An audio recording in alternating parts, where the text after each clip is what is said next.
BJP ನಾಯಕರ ವಿರುದ್ಧ ಕಾಂಗ್ರೆಸ್ ಈಗ ಕೋವಿಡ್ ಅಸ್ತ್ರವನ್ನ ಪ್ರಯೋಗ ಮಾಡ್ತಾ ಇದೆ. ಹೀಗಾಗಿ ಮಾಜಿ ಸಿಎಂ ಬಿಎಸ್ ಯಡಿಯೂರಪ್ಪಗೆ ಈಗ ಸಂಕಷ್ಟ ಗ್ಯಾರಂಟಿನಾ ಅನ್ನುವಂತ ಪ್ರಶ್ನೆ ಕೂಡ ಹುಟ್ಕೊಂಡಿದೆ. ಕೋವಿಡ್ ಹಗರಣ ತನಿಖೆಗೆ ಯಡಿಯೂರಪ್ಪ ಈಗ ಆಕ್ರೋಶವನ್ನ ವ್ಯಕ್ತಪಡಿಸಿದ್ದಾರೆ. ಸರ್ಕಾರಕ್ಕೆ ಮಾಡೋದಕ್ಕೆ ಬೇರೆ ಯಾವುದೇ ಕೆಲಸ ಇಲ್ಲ ಅನ್ಸುತ್ತೆ. ಹೀಗಾಗಿ ತನಿಖೆಗಳನ್ನೇ ಮಾಡಿಸುತ್ತಾ ಕುಳಿತುಕೊಂಡ್ಬಿಟ್ಟಿದೆ. 4 ವರ್ಷದ ಹಿಂದೆ ಆಗಿರೋ ವಿಚಾರ ಇದು. ಈಗ ತನಿಖೆ ಮಾಡಿಸ್ತೀವಿ ಅಂತ ಹೇಳ್ತಿದ್ದಾರೆ. ಮಾಡಿಸ್ಲಿ ಬಿಡಿ.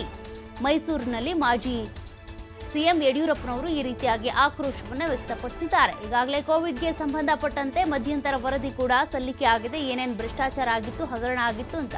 ಹೀಗಾಗಿ ಕಾಂಗ್ರೆಸ್ ಸರ್ಕಾರ ಇದರ ತನಿಖೆಗೆ ಮುಂದಾಗ್ತಾ ಇದೆ. ಇದರಲ್ಲಿ ಹೆಸರು ಯಾರ್ಯಾರ್ದು ಕೇಳಿ ಬಂದಿದೆ ಅಂದ್ರೆ ಯಡಿಯೂರಪ್ಪ, ಶ್ರೀರಾಮುಲು, ಸುಧಾಕರ್ ಅವರ ಹೆಸರು.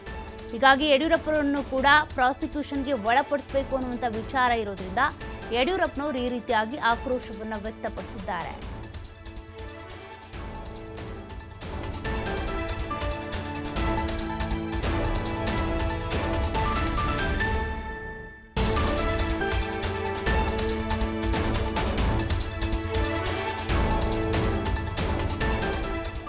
ಬಹುಶಃ ಬೇರೆ ಏನು ಕೆಲಸ ಇಲ್ಲ. ಆ ರೀತಿ ತನಿಖೆಗಳು ಮಾಡೋದ್ರಿಂದ ಏನು ಪ್ರಯೋಜನ ಆಗೋದಿಲ್ಲ. 4 ವರ್ಷಗಳ ಹಿಂದಿನ ಹಳೆ ಕಥೆಗಳನ್ನ ತಗೊಂಡು ತನಿಖೆ ಮಾಡಿಸೋದ್ರಿಂದ ಅವ್ರು ಮಾಡಲಿ. ಅದಕ್ಕೆ ಸರ್ಕಾರ ಅದಕ್ಕೆ ಸರ್ವ ಸ್ವತಂತ್ರ ಇದ್ದಾರೆ. ಯಾವುದೇ ರೀತಿ ತನಿಖೆ ಬಹುಶಃ ಬೇರೆ ಏನು ಕೆಲಸ ಇಲ್ಲ. ಆ ರೀತಿ ತನಿಖೆಗಳು ಮಾಡೋದ್ರಿಂದ ಏನು ಪ್ರಯೋಜನ ಆಗೋದಿಲ್ಲ.